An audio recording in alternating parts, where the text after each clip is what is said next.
Good evening, everyone, and thank you for joining us today. My name is Melanie Ionase, and I am the Physician Relation Liaison here at Rothman.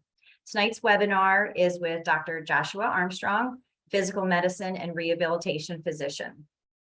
Topic that he'll be covering tonight is treatments for a pain in the neck and a pain in the rear.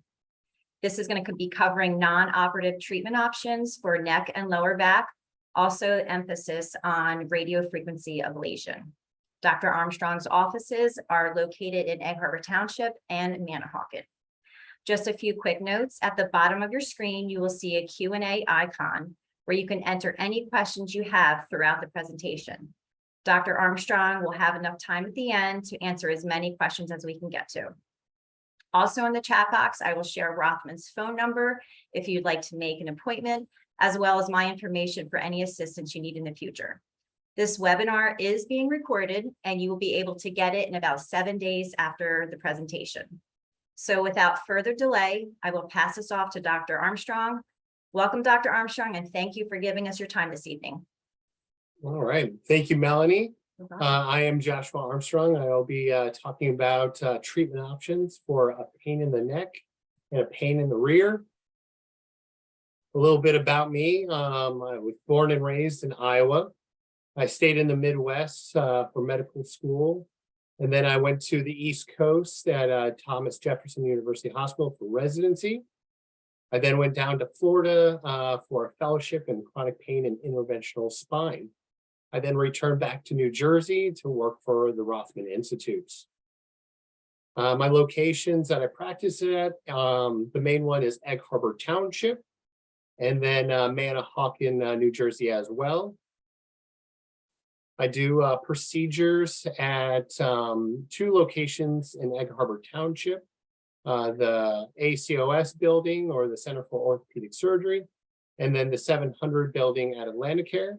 I also go to Tuckerton, where we have a facility named Sea Oaks.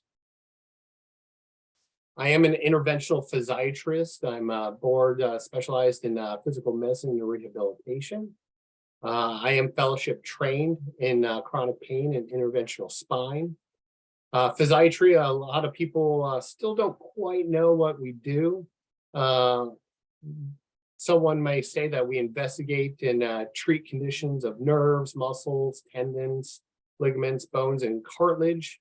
But from my rehab point of view, we do more than that. We also think about the social and economical aspects of the pathology at hand, as well as the spiritual and psychological effects. So let's get started.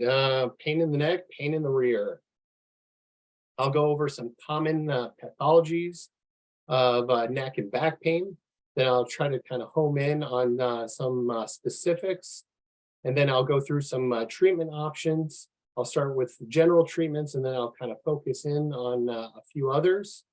And then we'll kind of go over some guideline changes that affects mainly Medicare, but it can also affect some of the private insurance companies. And then we'll go over some pros and cons of such treatments.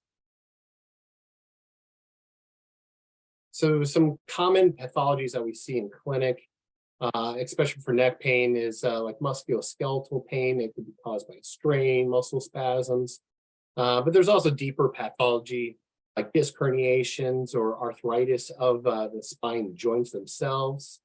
I also listed spinal stenosis, spondylolisthesis, that's a shift of the vertebrae. There can also be compression fractures. But also there's some uncommon things that we do see in clinic, which include like malignancy and infection. The picture right there shows some pretty severe spinal stenosis. Severe enough that it's actually affecting the spinal cord and causing abnormal changes or changes on MRI, I should say. The back, very similar causes or pathologies. You have the strain, the spasms, myofascial pain, disc herniations, also osteoarthritis of the facet joints, which I'll dive in a little bit deeper later. But also I added on there sacroiliac joint arthropathy or SI joint complex pain.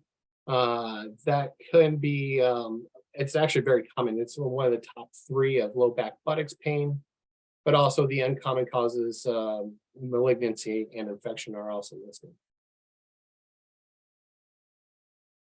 So I want to kind of focus in on some of the top pathologies that we see in clinic. Disc herniation, very common. You may know some people that have disc herniations. The easiest way for me to describe like a disc herniation is think of a jelly donut. Everything goes back to food, but a jelly donut in particular. So a disc bulge is just that. There's a bulge in the outer crust of that donut. A disc herniation is some of the jelly actually starting to come out of the donut. And then a disc extrusion is when some of the jelly has actually broken through out of that outer crust. Disc herniations can cause localized pain, but it can also compress a nearby nerve or even the spinal cord. Common symptoms, like I said earlier, is just localized pain in that area of the spine. It can also cause pain or numbness to go into a limb. It can also cause weakness of a limb.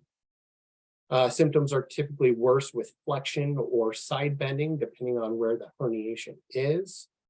And at times, it can be so significant or severe that it can affect the bowel or bladder, your balance, or even your ability to walk. Spinal stenosis, also very commonly seen in clinic, is narrowing of either the central canal of the spine or the neural foramen in which the spinal nerve exits the spine and goes into a limb. Spinal stenosis, you can have compression of the actual cord or of the spinal nerve. Common symptoms are radiating pain, but it can also be localized as well. Numbness or weakness in a limb. These symptoms are typically exacerbated with activity and improves with rest, especially if it involves your walking. It can also cause bowel or bladder dysfunction, balance deficits, and gait dysfunction.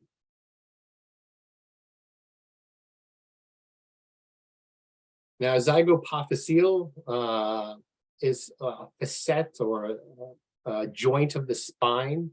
It can become arthritic like any other joint in the body. Degenerative changes in this facet joint can affect the cartilage, the bone, or even the capsule of the joint. And it can also be inflamed. This will commonly cause localized pain in the spine or axial pain, but it can also cause referred pain. Referred pain is a pattern in which the pain is not directly over the affected joint, it's elsewhere in the body in the near vicinity. So if you look at the pictures on the right, I'll just use the example of C5, C6 in the neck. It can cause pain over that area, but it can also radiate pain into the upper shoulder region. Kind of makes our job at times a little difficult. Common symptoms of facet pain is localized pain or referred pain, but also it tends to be worse with extension or side bending of that spinal segment. Typically improves when you offload the joint by flexing forward. And it can also worsen with stagnant positioning of that spinal segment. You can see it commonly with sleep or with prolonged standing or sitting. Sometimes these patients will have restricted movement or even poor posture. Now, does the poor posture cause more facet inflammation, or does the facet or the joint inflammation cause the poor posture? Hard to say. So treatment options. I try to simplify this into 6 categories. First one, do nothing. This can actually be helpful, especially in an acute exacerbation. Now, that being said, doing nothing doesn't mean bed rest. Bed rest, we now know, actually causes a lot of patients to get worse. We try to encourage our patients to continue to be relatively active. We want them moving. Bed rest can lead to muscle weakness and even muscle atrophy if there's continued bed rest. Next category of treatment options would include medications for back or neck pain, pain in the rear. There's a lot of different medications out there.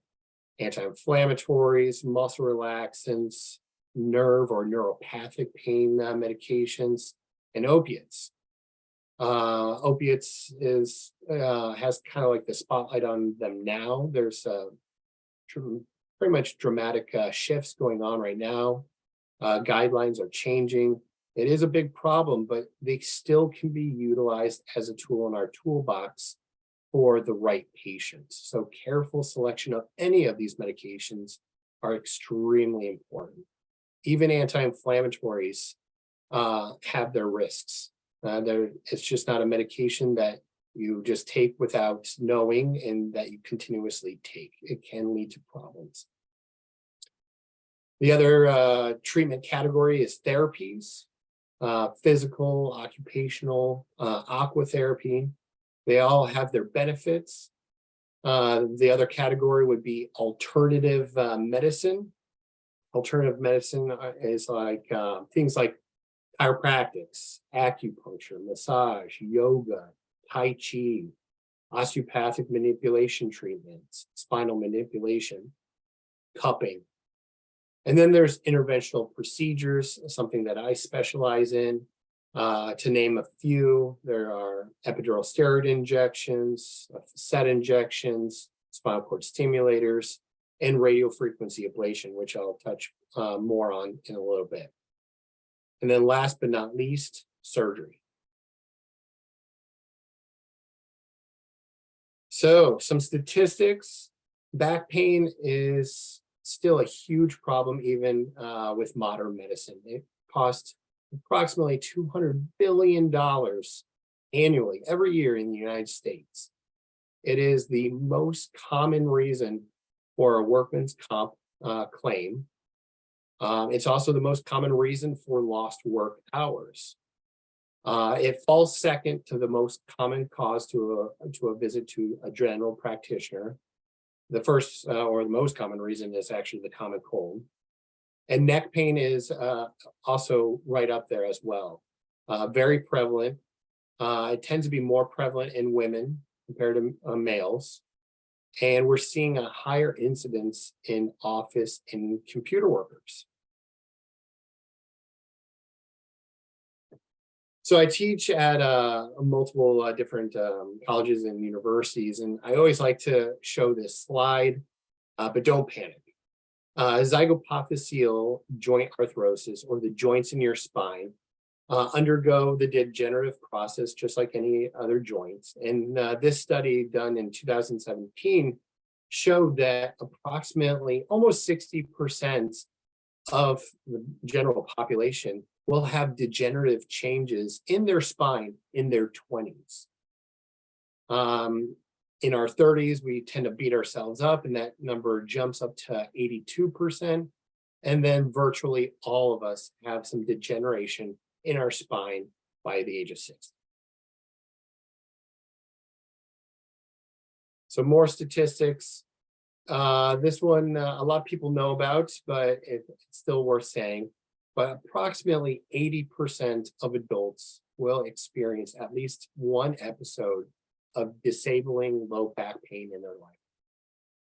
Now, that being said, chronic low back pain, which is back pain that lasts more than 3 months, only about 1 in 10 adults will develop that in the United States.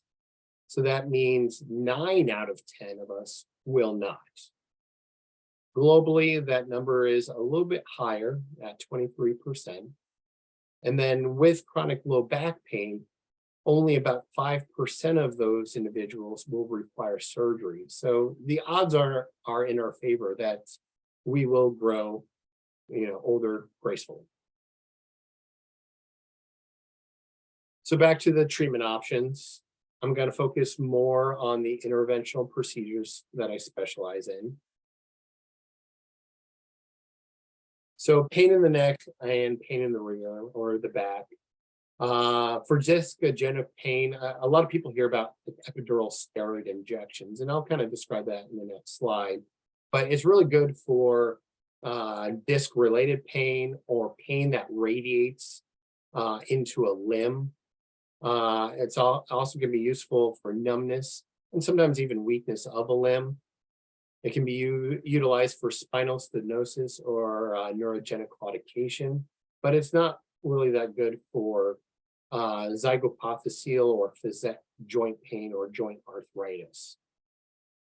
For the Facet joint arthritic pain, there are a couple options, which include the Facet injections, steroids into the actual facet itself, and something called Radiofrequency Ablation, which I'll dive deeper on in a few slides.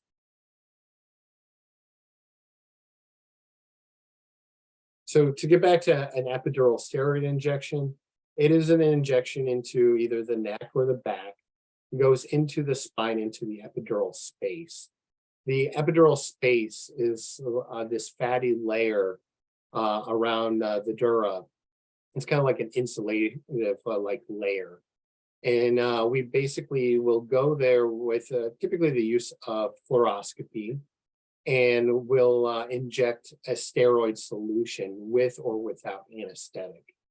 A lot of us use anesthetic in the back, but not so much in the neck.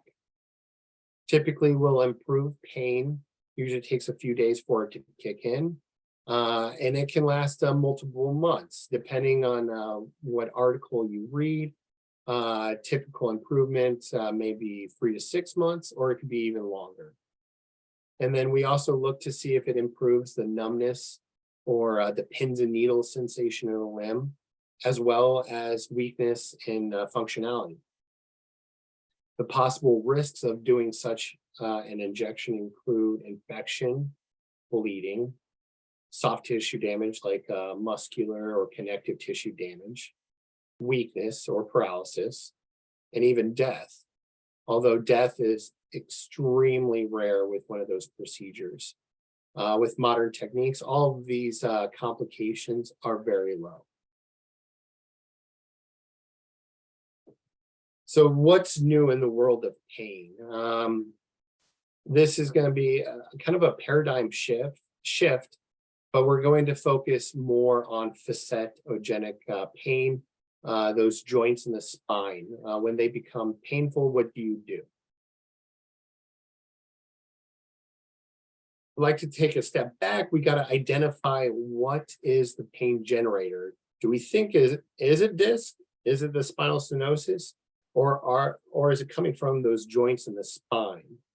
So first things first, do a history and physical exam. It is by far the best tool in medicine. One of my old mentors, he used to always say, the patient will literally tell you what's wrong with them. You just have to listen. So the history and physical will set you off in the right direction. But Medicare, they got a hold of some information that kind of told otherwise. So let's just say that we think this pain in the back or pain in the neck is coming from a facet, a joint within the spine. So they came up with this group of multi-special international physicians and people that are in academia. And they went through all these searches, and then they found that even if a physician who's experienced is trying to find exactly what facet joint is causing the pain, they found that no history or physical exam could reliably predict that physician on obtaining the correct facet joint that was in question. Meaning their history and physical, although points them in the right direction, it doesn't directly tell them where is the problem located. So that's one finding. So can we just add in like an MRI or a CT scan? Will that cause us, or will that help us find the pain generator? And unfortunately, no is the answer. This same group looked at all these articles and all these studies, and they found that MRI and CT scans do not show which facet joint in question is causing the patient to have all this pain. So even a SPECT scan or a single photon emission computed tomography, even though it shows actual inflammation on the imaging, it does not consistently reveal what facet joint is causing the pain. So adding in these two variables, the H&P sets us in the right direction. The MRI or the CT scan also gives us a piece of the puzzle, but those two things combined don't give us the exact pathology. So what to do? Well, Medicare changed their guidelines. They feel like before you do an actual procedure that involves the joints of the spine, they want us to kind of prove that that is the problem at hand. So how do you do that? You perform two test injections. They're called medial branch blocks. They're done on separate days. And these blocks are going to numb up the nerves that go to these facet joints in question. Back in the day, we used to just go off of our physical exam, also some imaging, and kind of pick and choose which joints we do, fill them with steroid, and see if it works. Now they want us to prove which ones are causing the pain, and then, set the treatment in motion.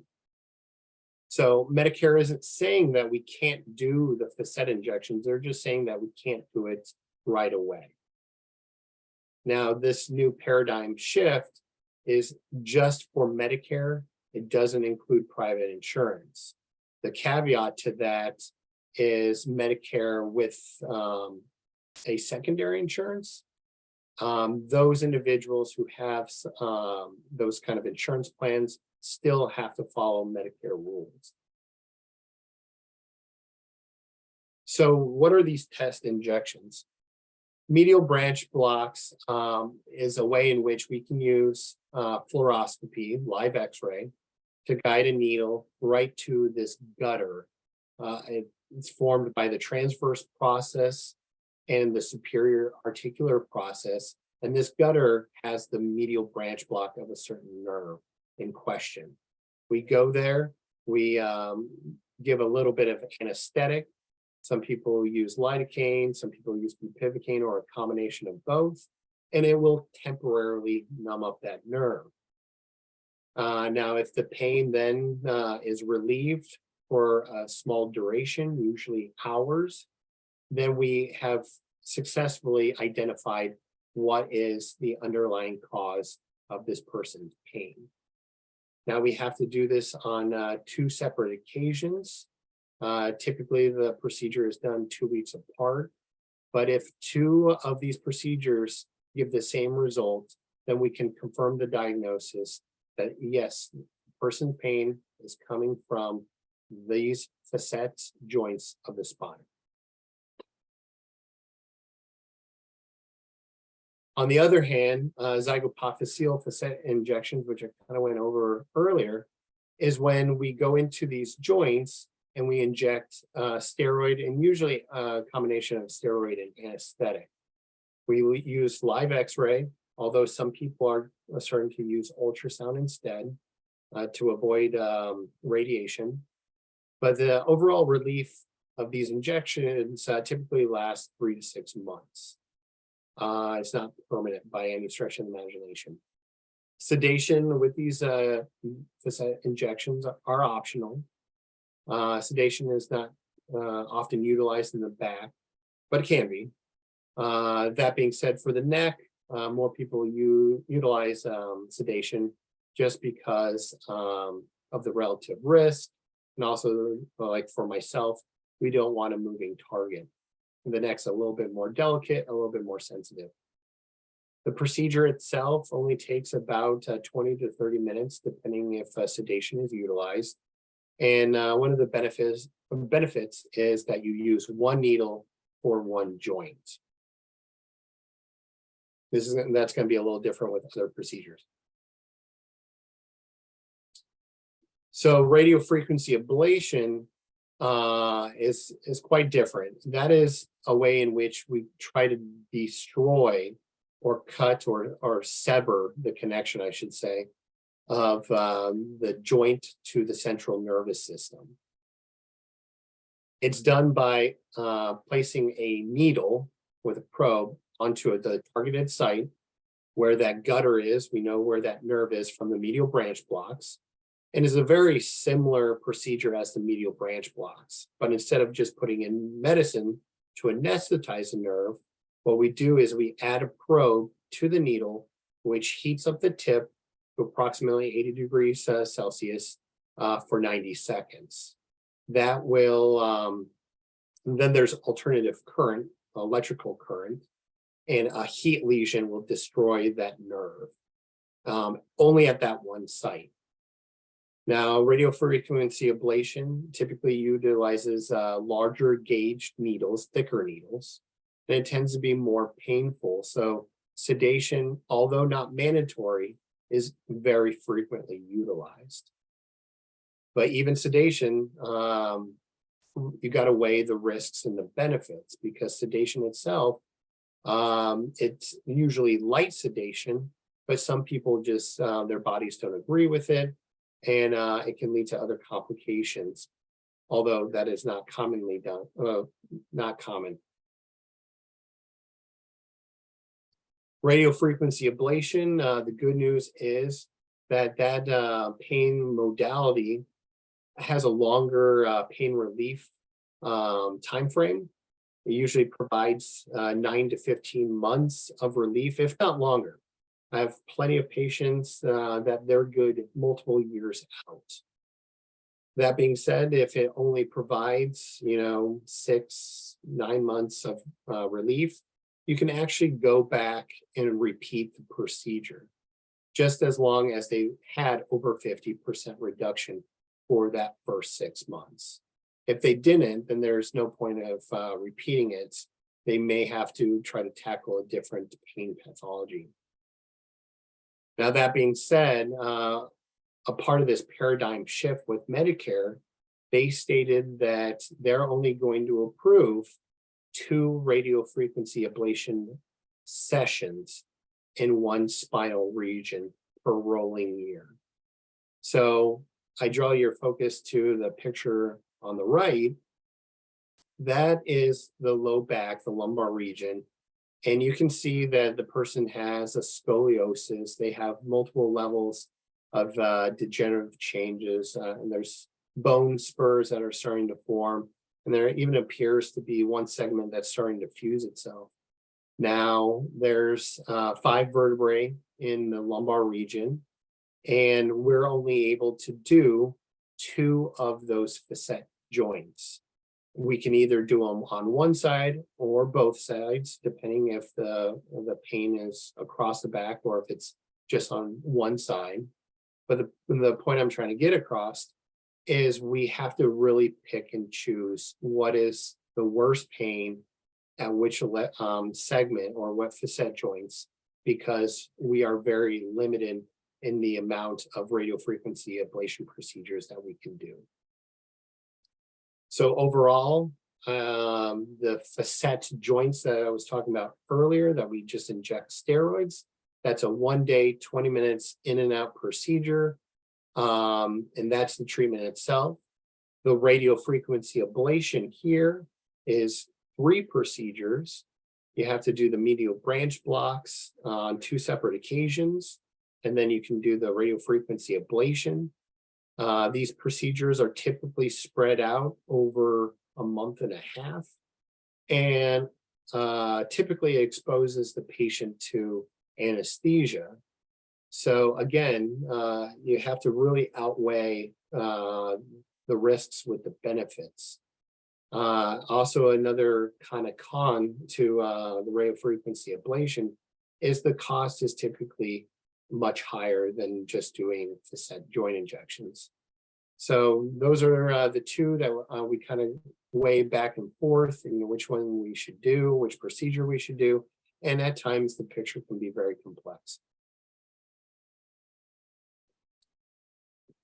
So the take-home message for a chronic pain in the neck or a pain in the rear, that's due specifically to chronic Zygopaphyseal facet joint arthritis.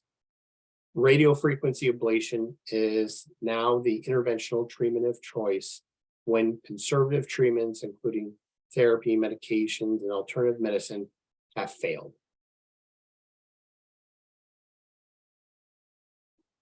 Thank you. I hope you guys enjoyed the presentation. This is my dog, Frankie. His newest thing is stealing the toilet paper roll. I love when they do that. Dr. Armstrong, thank you so much. We do have a couple questions that came in, and I'm just going to ask him and just see what we can get with them. So the first question is, I had a bulging disc and L4 and was treated with 2 spinal epidurals with great relief. I had extreme numbness around my knee down to my ankle. It has immensely improved, but still just not the same. Does this improve completely over time? So it can. The body does want to heal itself up. Now, that being said, numbness that has persisted over a year and a half, if not 2 years, typically becomes permanent. So the healing phase or time frame is usually exponential in the first few months and then starts to plateau thereafter. And then at about a year and a half, 2 years, it becomes more of a permanent thing. So that is the window of opportunity. You want to get going on, interventional treatment. And if things if things continue to persist, that's where a spine surgeon comes in and gives you the options for a potential surgery. All right, great. Also, there's hope. There's hope. How long does a radiofrequency ablation treatment take, and is it done in the surgery center? So as of right now, they are done in the surgery center. So with going to the surgery center, you have to be evaluated by the anesthesiologist. By that time, they've already received your medical history and any kind of clearances that you may require from other physicians. They go through their own history and physical. It doesn't take too long, but just the prep of you going through the door, seeing the anesthesiologist, getting the IV, usually takes about a half an hour, maybe 45 minutes, if not less. Okay. But then the procedure, when you go to the operating room, only takes about 20 to 45 minutes, depending how many levels have to be done, and if it's one-sided or both sides. Okay. And then post-op, usually people wake up very quickly with the light sedation that we do. And usually the waking up process only takes maybe 15 minutes to a half an hour, and then they're at the door. So overall, maybe an hour and a half, 2 hours. Do they find instant relief after they have that? So the radiofrequency ablation, it depends on the provider. So I will numb them up thoroughly during the procedure. And I also give them a little bit of steroid in that area through the actual cannulas, the injection.